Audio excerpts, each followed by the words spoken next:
Mr. Poonawalla, I want to ask you, because many people have had reservations on vaccinating children. Is it really necessary, given the fact that even if children do get infected, the fact is that it isn't so severe, and long-term impacts of vaccines still not proven, so people are little hesitant. Do you think the reason the regulatory clearances are taking so long is because all of these factors need to be weighed in? No, I think that's just a process. And as I said, if we can, speed that process up like it was during the pandemic, it'll take care of itself. Well, the question you've asked, is it necessary for children to take the vaccine? Yes. Are they less vulnerable to this disease? Yes, they recover faster. They're not affected. Most of the children have asymptomatic conditions. But if we're talking about opening up schools and protecting even a few thousand lives compared to the millions that were at risk in the adult population, it's still worth doing, because you can't put a price tag or a question mark on a life. So whatever we can protect, it's worth doing. Children get all kinds of vaccines, from measles, hepatitis, tetanus, from the time they're born. So this is just going to be one additional vaccine that they're going to have to take.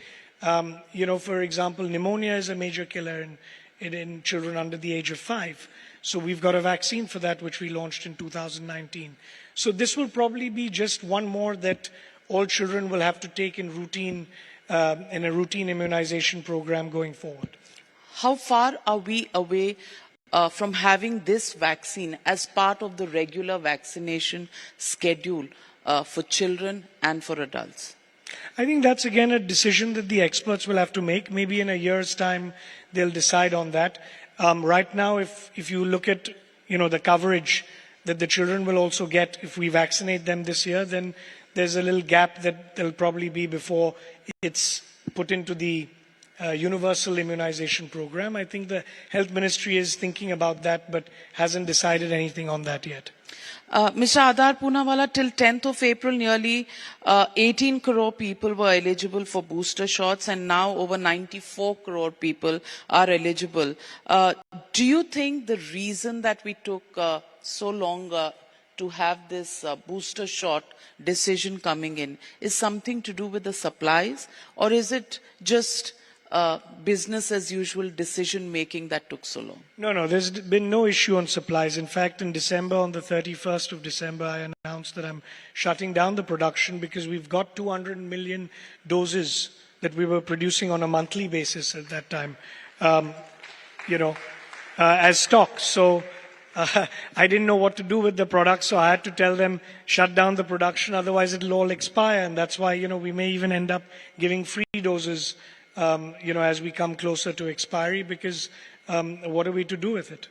And you've reduced the price of every Covishield vaccination to 225 rupees because you have excess stock, and in any case it will go waste? Or no, it was because because either way it wasn't going to make a difference, because someone who was going to pay 600 rupees or 200 rupees, it wouldn't matter. But what we felt is that even for the common man, for the lowest socioeconomic groups, it is a lot of money, because you just don't look at yourself, it's your family as well. So when we realized, and someone raised that to us, that even a family of 4 would have to pay 600 into 4, plus the hospital charges, plus the transport of going there, it does go into quite a bit. And so in discussions with the government also, we said, let's bring it down. Let's make it as affordable and accessible to as many people as possible.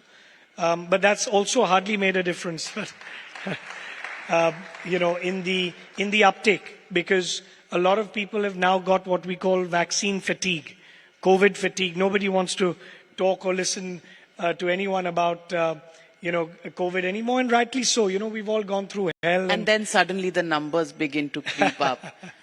So that's what happens. And then when the numbers begin to creep up, then we get activated and then say, okay, chalo, let's maybe take a booster.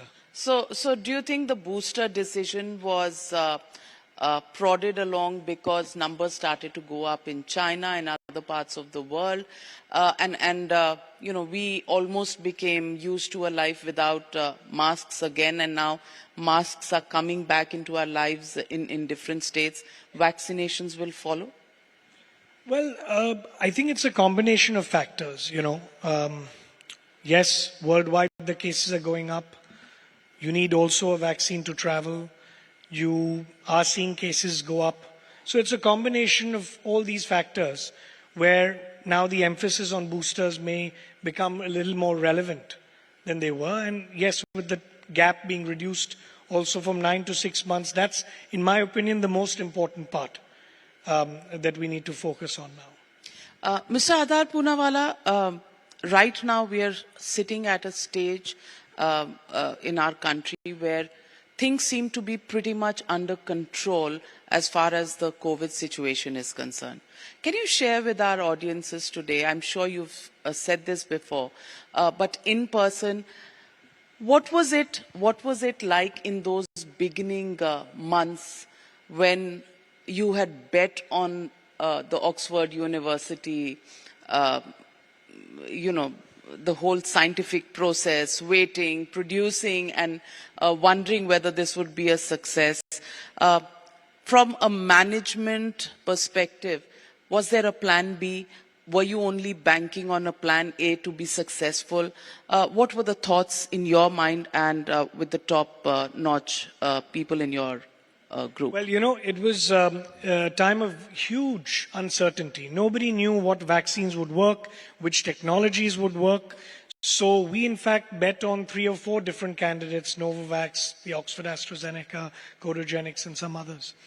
In 2020, one of the reasons why we were able to produce so much ahead of time and more than anyone else was because of the risks we took at that time.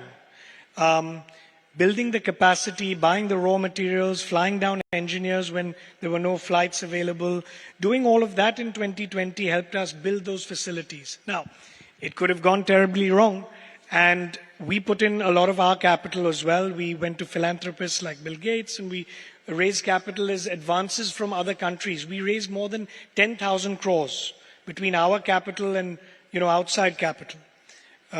We even looked at diluting a stake in Serum from private equity to raise that capital, but then we didn't need to do it because we went to countries and philanthropists instead.